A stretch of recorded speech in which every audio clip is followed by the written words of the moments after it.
Hello, major speaking.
Hello inspector. Hello, എന്തെങ്കിലും വിവരം കിട്ടിയോ? പറയാം. ബൈ അതിനു മുമ്പായി മേജറിന് ചില കാര്യങ്ങൾ എനിക്കറിയാനുണ്ട്. Take your seat.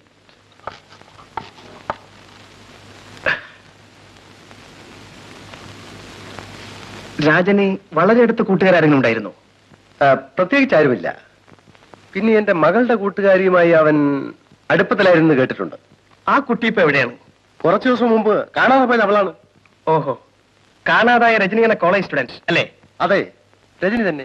രജനിയുടെ സഹോദരൻ വിനോദും രാജനും തമ്മിൽ എന്തെങ്കിലും ബന്ധമുള്ളതായി അറിയാമോ? അതറിയില്ല. പക്ഷെ രാജന്റെ മരണ ദിവസം വിനോദിനെയും രാജനെയും ക്ലബിൽ വെച്ച് ഒരുമിച്ച് കണ്ടവരുണ്ട്. മേജർ, ഏത് സമയത്തും ഞങ്ങൾക്ക് നിങ്ങളുടെ സഹായം ആവശ്യമാണ്. ഓഫ് കോഴ്സ്, ഞാൻ എന്ത് വേണമെങ്കിലും ചെയ്യാം. പക്ഷെ എന്റെ മകനെ കൊന്നവനെ കണ്ടുപിടിച്ചാൽ മാത്രം മതി. ഓക്കെ, ചെയ്യൂ.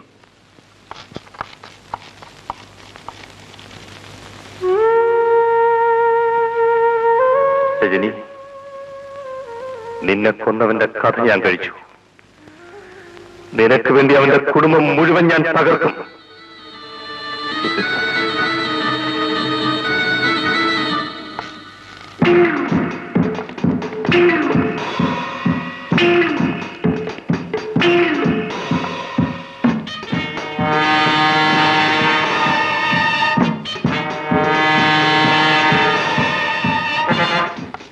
Good morning mister Vinod.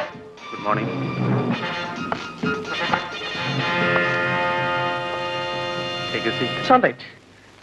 Mister Vinod, എനിക്ക് നിങ്ങളെ കൊണ്ട് ഒരു സഹായം ആവശ്യമുണ്ട്. എന്നെ കൊണ്ടോ? അതെ, രാജനെ കൊല ചെയ്തവനെ കണ്ടുപിടിക്കേണ്ട ചുമതല എനിക്കാണ്. ആരെങ്കിലും സംശയമുണ്ടോ? സംശയം മാത്രമല്ല, കൊലയാളിയെ കുറിച്ച് പല തെളിവുകളും കിട്ടിയിട്ടുണ്ട്. എന്നാൽ അറസ്റ്റ് ചെയ്തൂടെ? അതിനുവേണ്ടിയാണ് ഞാൻ വന്നത്. മനസ്സിലായില്ല. സംഭവം നടന്ന ദിവസം രാജനെയും നിങ്ങളെയും ഒരുമിച്ച് കണ്ടതായി പലരും പറഞ്ഞു. ഞാൻ പലരുമായി ബന്ധപ്പെടുന്ന ആളല്ലേ, ചിലപ്പം കണ്ടിരിക്കാം. അപ്പോൾ രാജനെ ഓർമ്മിപ്പിക്കത്തക്ക ബന്ധം പോലും നിങ്ങൾക്കില്ല അല്ലേ? ഉണ്ടെങ്കിൽ ഞാൻ പറയില്ലേ? ഓ, അത് ശരി.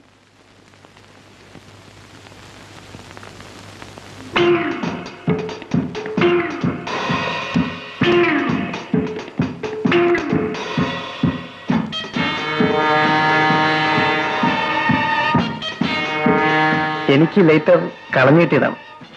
മഴ നനഞ്ഞു കിടന്നതുകൊണ്ട് കത്തുന്നില്ല.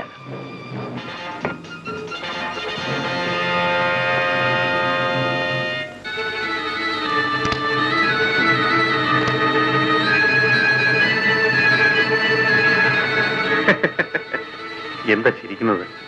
കാട്ടാനെ കുഴിയിൽ വീഴ്ത്താൻ കാട്ടലി ശ്രമിക്കുന്നത് കാണുമ്പോൾ ഹരി തെറ്റിയാൽ ചിലപ്പോൾ ആനയും വീഴും. ഓക്കെ. ഓക്കെ.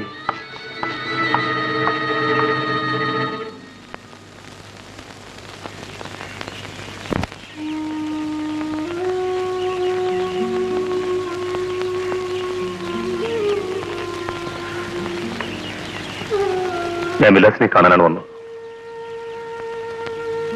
എനിക്കെന്റെ സഹോദരി പോയി, വിലാസിനിക്ക് സഹോദരനും. നമ്മൾ തുല്യ ദുഃഖിതരാണ്. എങ്കിലും ഒരു പുരുഷൻ എന്ന നിലയ്ക്ക് വിലാസിനെ ആശ്വസിപ്പിക്കേണ്ട എന്റെ കടമയാണെന്ന് തോന്നി. ആശ്വാസവാക്കുകൾ കേൾക്കും തോറും എന്റെ മനസ്സ് ആളിക്കത്തുകയാണ്. രജനിയെ കുറിച്ച് ഓർക്കുമ്പോൾ എന്റെയും അവസ്ഥ അത് തന്നെയാണ്. അവൾ പോയതിനു ശേഷം എന്റെ മനസ്സിലാകെയുള്ളത് അവളുടെ കൂട്ടുകാരിയായ വിലാസിനി മാത്രമാണ്. ഇനി വിലാസിനിയുടെ ദുഃഖം എന്റെയും ദുഃഖമാണ്. എന്റെ രാജേട്ടനെ പോലെ നിഷ്കളങ്കനായി ഈ ലോകത്താരും ഉണ്ടാവില്ല. എന്റെ ചേട്ടനെ പോലെ ഒരാളെ കൊല്ലാൻ ചെകുത്താൻ പോലും മനസ്സ് വരില്ല. മനുഷ്യനെ ചെകുത്താനാക്കുന്ന ലോകമാണിത്. രാജനെ കൊല ചെയ്തവനെ കണ്ടുപിടിക്കുന്ന ഒരു കാലം വരുമെന്ന് നമുക്ക് ആശ്വസിക്കാം. പിന്നെ വിലാസിനോട് എനിക്കൊരു അപേക്ഷയുണ്ട്. ഞാൻ എന്നും വിലാസിനെ കാണാൻ വരും. എന്റെ മനസ്സമാധാനത്തിന് വേണ്ടിയാണ്. വേണ്ടെന്ന് വിലാസിനി പറഞ്ഞാൽ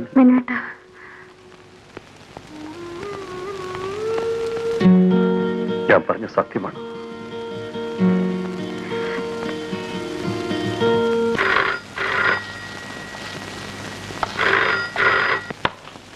യെസ്, മേജർ ചന്ദ്രശേഖരൻ സ്പീക്കിംഗ്. വിളിച്ചിരുന്നു. ഇങ്ങോട്ട് വന്നാ മതി. ഓക്കെ കുട്ടപ്പ.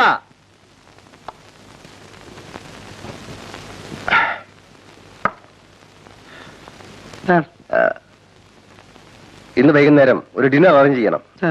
ആഹാര സാധനങ്ങൾക്കൊന്നും ഒരു കുറവും വരരുത്. വീടും പരിസരവും വളരെ നീറ്റായിരിക്കണം. ഇതെല്ലാം വീണ്ടും ഓർമ്മിപ്പിക്കാൻ എനിക്ക് ടൈം കാണില്ല. You understand?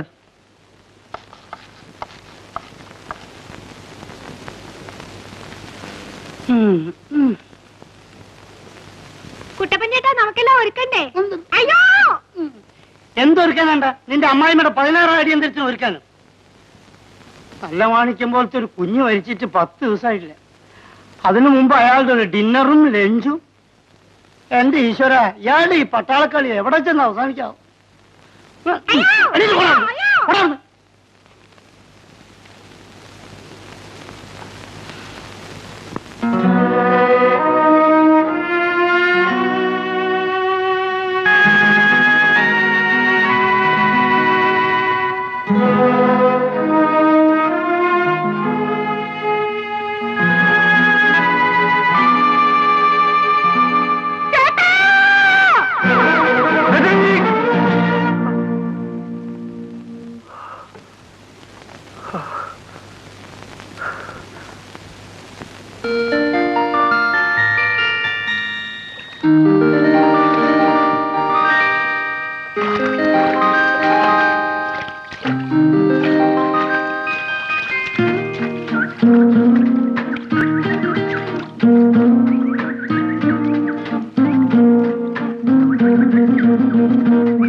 എന്റെ കൈ വിട്ടുപോയി.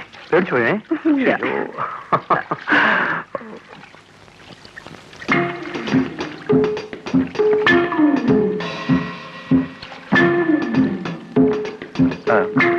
നമുക്ക് പോകാമേ. മതി, വാ.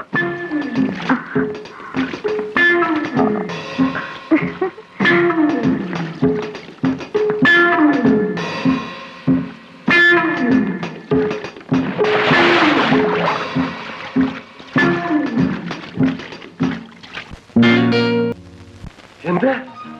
എന്റെ മകനെ കൊന്ന വിനോദാണ്. Don't be excited major. എന്നിട്ട് നിങ്ങൾ അതുകൂടെ അവരെ അറസ്റ്റ് ചെയ്യുന്നില്ല? രാജനെ കൊന്നത് വിനോദാകാൻ സാധ്യതയുണ്ടെന്നാണ് ഞാൻ പറഞ്ഞത്. പക്ഷേ അവൻ ഇപ്പോഴും താങ്കളുടെ മകളുടെ കൂടെയാണ് ചുറ്റിക്കൊണ്ടിരിക്കുന്നത്. അതിനും എന്തോ ദുരുദ്ദേശമുണ്ടെന്ന് ഞാൻ സംശയിക്കുന്നു. മേജർ, ഏറ്റവും വേഗത്തിൽ ഈ ബന്ധം അവസാനിപ്പിച്ചേ പറ്റൂ. ശരി, അതിന് ഞാനൊരു വഴി ഉണ്ടാക്കാം ഇൻസ്പെക്ടർ. ഈ ഞായറാഴ്ച വിലാസിനിയെ പെണ്ണ് കാണാൻ കുറച്ചാളുകൾ വരുന്നുണ്ട്. നീ ഹോസ്റ്റലിൽ പോയി അവളെ കൂട്ടിക്കൊണ്ടുവരണം. ഉടനെ വിവാഹം നടത്തുന്ന കാര്യത്തിൽ അവൾക്ക് താല്പര്യമില്ലാത്ത മട്ടാണ്. അതൊന്നും അത്ര കാര്യമാക്കണ്ട സാർ. പെങ്കൊച്ചുങ്ങൾ അങ്ങനെയൊക്കെ ഭാവിക്കും. 3-4 പ്രസവിച്ചിട്ടും കല്യാണത്തിന് താല്പര്യമില്ല എന്ന് പറയുന്ന പെണ്ണുങ്ങള് നമ്മുടെ നാട്ടിലില്ലേ? ഏതായാലും വിവാഹക്കാരി നീ അവളോട് പറയണ്ട. അക്കാര്യം ഞാൻ മിണ്ടേ ഇല്ല. പിന്നെ വിലാസിനെ കുഞ്ഞ് നിർബന്ധിക്കുകയാണെങ്കിൽ പെണ്ണ് കാണാൻ വരുന്ന കാര്യം മാത്രം ഞാൻ പറഞ്ഞേക്കാം. ഇഡിയറ്റ്. Thank you sir. നീ പറഞ്ഞതുപോലെ ചെയ്താൽ മതി. അപ്പം വിവരമെല്ലാം ഞാൻ അവിടെ പറഞ്ഞോട്ടെ. അല്ല, ഞായറാഴ്ച കുഞ്ഞിനോട്, അല്ല വിലാസിനി കുഞ്ഞിനോട് ഞായറാഴ്ച ഇവിടെ വരാൻ പറയാം. ഓ, ഞാൻ thank you very much sir.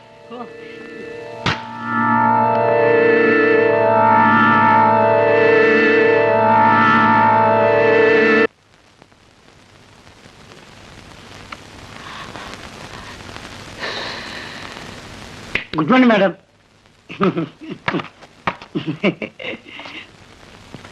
ആരാ? എന്റെ പേര് മിസ്റ്റർ കുട്ടപ്പൻ. എന്ത് വേണം? എന്റെ ഒരു കുട്ടി ഇവിടെ പഠിക്കുന്നുണ്ടല്ലോ. പേരെന്താ? TC വിലാസിനി. ഓ, വിലാസിനി, നമ്മുടെ മേജറുടെ മകളോ? ആ വിലാസിനി നിങ്ങളുടെ ആരാ? ഞങ്ങളൊരു ഇതായിട്ടുള്ള അയ്യോ, ഇപ്പോഴവരിവിടെ ഇല്ലല്ലോ, ബീച്ചിൽ പോയിരിക്കുക. കടപ്പുറത്തിരിക്കോ? മാറ്ററെടുത്തി ഒരു കാര്യം ഞാൻ പറഞ്ഞേക്കാം. മാസാമാസം ശമ്പളം അയച്ചു വരുന്നത് പെമ്പിളേരെ കടപ്പുറത്തേക്ക് പറഞ്ഞേക്കാനല്ല. കടപ്പുറത്ത് താമസിക്കാനല്ല മിസ്റ്റർ പോയിരിക്കുന്നത്. പിന്നെ ഇങ്ങനെ കപ്പലണ്ടി കച്ചവടത്തിനോ അല്ല ഐസ് ഫ്രൂട്ട് വെക്കാനോ? എനിക്ക് മനസ്സിലാവായിട്ട് ചോദിക്കാം. ഒരു കാര്യം കൂടി ഞാൻ പറഞ്ഞേക്കാം. ഇതെങ്ങാനും മേജറെത്തിയെ അറിഞ്ഞാൽ സംഗതി ആകെ കഴിഞ്ഞു. എല്ലാവരുടെ കയ്യിലും ഒറ്റ കോഴി തോക്കാം, അദ്ദേഹത്തിന്റെ കയ്യില് ഇരട്ട കോഴി തോക്കാം. ഇവിടെ വന്ന് എല്ലാത്തിനും പറിച്ചു വെടിച്ചോളി. എനിക്ക് പോടോ പുറത്ത്. ഞാനിവിടെ താമസിക്കാൻ വന്നതല്ല, ഇതെന്റെ ഭാര്യ ഇവിടെ അല്ലെന്നും എനിക്കറിയാം. പക്ഷെ ഒരു കാര്യം, കണ്ട കാര്യം മുഖത്ത് നോക്കി പറയുന്നതാണ് ഈ കുട്ടപ്പൻ. മനസ്സിലായില്ലേ? ഞാൻ പോകുന്നു.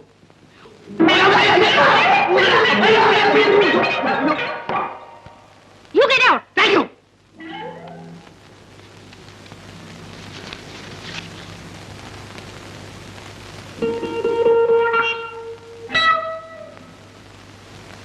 കുർബാനി ഒറ്റക്കാണല്ലോ. കുർബാനി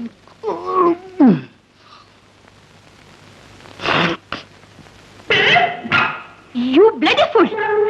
തെറ്റിദ്ധരിക്കരുത്, എന്റെ കണ്ണിൽ കരട് പോയി. ഓ, അതാണോ? സോറി. Never mind. ഒന്ന് ഒതുക്കി.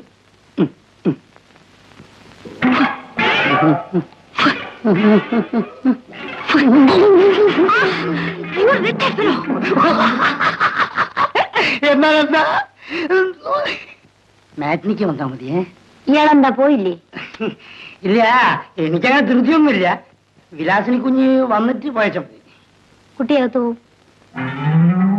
പാവാട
പെൺപിള്ളേരെ കുളിക്കുന്നത് എത്തി നോക്കി എടോ മര്യാദ കാണിച്ചിട്ടുണ്ടല്ലോ. എന്റെ പൊന്നു മാറ്റെടുത്ത് ഞാൻ പെമ്പിള്ളേരെ കുളിക്കുന്നത് എത്തി നോക്കിയിട്ടേ ഇല്ല. ഇവിടുത്തെ കുളിമുറിയും ബാത്റൂമും എങ്ങനെയുണ്ടെന്ന് നോക്കി. കൊള്ളട്ടോ. പക്ഷെ ഫാന് വേണം, റേറ്റ് വേണം. That's all. ഓക്കെ, ഞാൻ പോവാണ്. അയ്യോ